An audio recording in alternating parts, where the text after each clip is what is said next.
হে পিতা, আমার ইচ্ছা নয়, তোমার ইচ্ছা পূর্ণ হোক।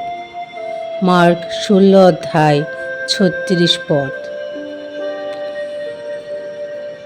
এখন সময় এসেছে যেন হৃদয়ের প্রার্থনার মহান গুরুজনকে কথা বলতে দিই।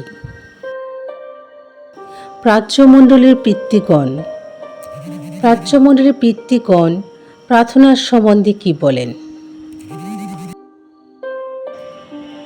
ফিল কালিয়া বলেন, প্রার্থনা অন্য কিছু নয়, কিন্তু মনোযোগ থেকেই তার যাত্রা শুরু হয়। তাই মনোযোগ রক্ষার প্রতি বেশি নজর রাখতে হবে। মনোযোগ প্রার্থনার জন্য অপরিহার্য, যেমন বাতির জন্যে সলতে।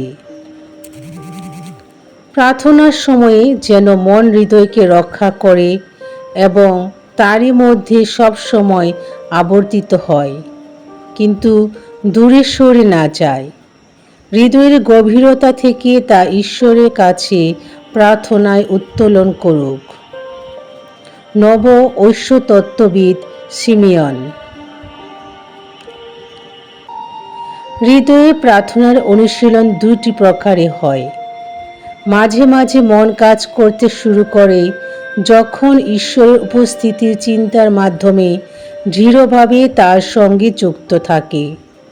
অন্য সময়ে প্রার্থনার ক্রিয়া নিজেই আনন্দ দিয়ে মনকে টেনে নেয় হৃদয়ের গভীরে এবং তাকে বাধ্য করে প্রভু যিশুকে ডাকতে এবং তার সামনে আরাধনায় রত থাকতে।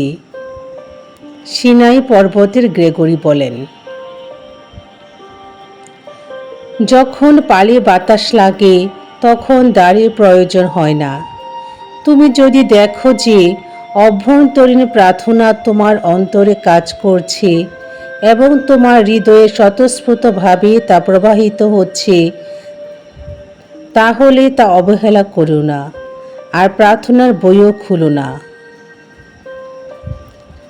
আব্বা ফিলেমেন বলেন, দিনে হোক বা রাতে হোক, প্রভু যদি খাঁটি ও নীরব প্রার্থনা উপলব্ধি করতে দেন, তাহলে প্রার্থনার বিষয়ে তোমার নিয়মাবলী বাদ দাও এবং তোমার সমস্ত শক্তি দিয়ে ঈশ্বরের সান্নিধ্যে থাকতে চেষ্টা করো, আর তিনি পবিত্র আত্মার এ কাজে তোমার হৃদয় আলোকিত করবেন।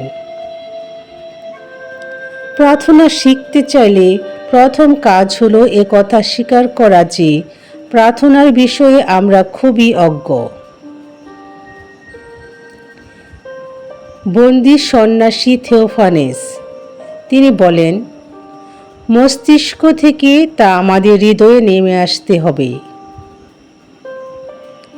প্রকৃতপক্ষে হৃদয়ে জীবন রয়েছে, আর ঠিক সেখানে জীবন যাপন করার চেষ্টা করতে হবে।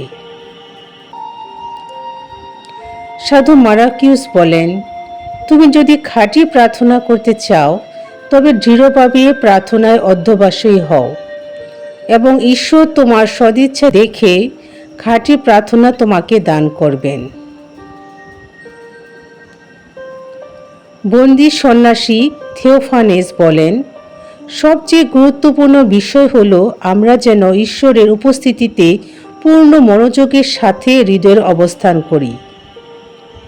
তোমার বুদ্ধির মধ্য দিয়ে তুমি ঈশ্বরের বিষয়ে অনেক কিছু জানো, তাই তুমি তোমার হৃদয়ের মধ্য দিয়ে ঈশ্বরের কাছে পৌঁছতে পারবে।